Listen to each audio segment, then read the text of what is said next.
So you are the consulting director on one of the most important projects that the IAB has undertaken, which is the reimagining display advertising. As we all know that we're really at an inflection point in the change. Sort of phase one of interactive advertising is over, and now it's time for phase two. Can you explain a bit about the reimagining display effort and how it's kicking off today? Absolutely, and I certainly do hope that we are at an inflection point, and this does mark a change. There's a lot of talk in the industry. We have been out talking to many publishers over the past 2 months about this program. There's a lot of excitement, there's a lot of energy, there's a lot of innovation going on. But my colleagues who have been in the business much longer than I have temper my enthusiasm with a little bit of, Peter, wait till you see the results, because there's been a lot of talk for a while. Let me first talk about the program itself.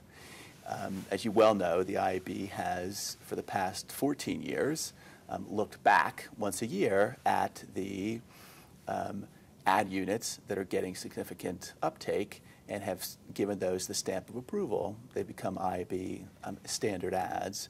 This is the first time that we're breaking from that tradition, and we're looking forward. We're looking forward to what can be the next innovative brand-friendly ad formats, which may or may not exist in the market today. The competition has been announced today. We expect to get some pretty significant and interesting entries, if you can call them that, not only from publishers, but from other members of the ecosystem, and also students. So the IAB is actually opening up today a competition across every area of the industry, including students, to bring better ideas for brand-friendly display advertising. Absolutely.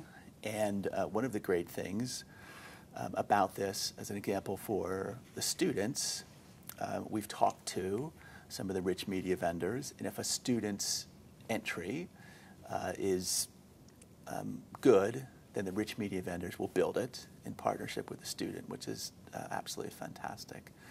So yes, to tell you the honest truth, I have no idea how many submissions we'll get. If we get 1,000, we'll certainly be buried. If we get 2, we'll be disappointed. So somewhere between 2 and 1,000. And how long do people have? So through November 15th, we're accepting entries.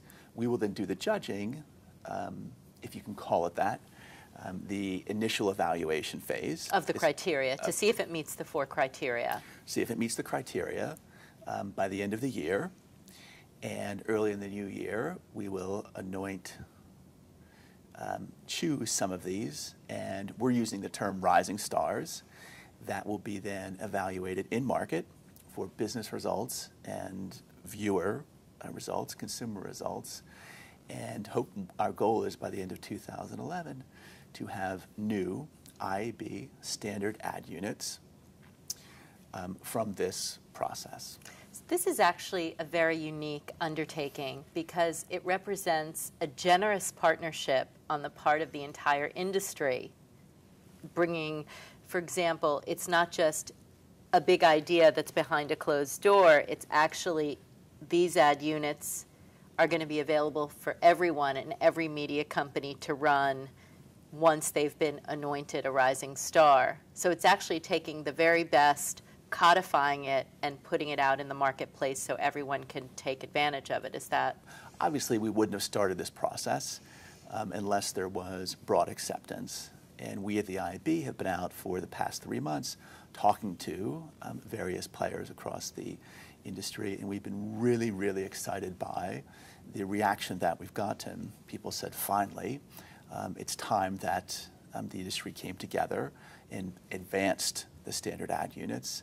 Significantly, we're happy to play. We heard this from publishers, we heard it from technologists, we heard it from rich media vendors, which is fantastic, especially because anything that's entered must be entirely open sourced so that anybody and anybody anywhere can use it in the future.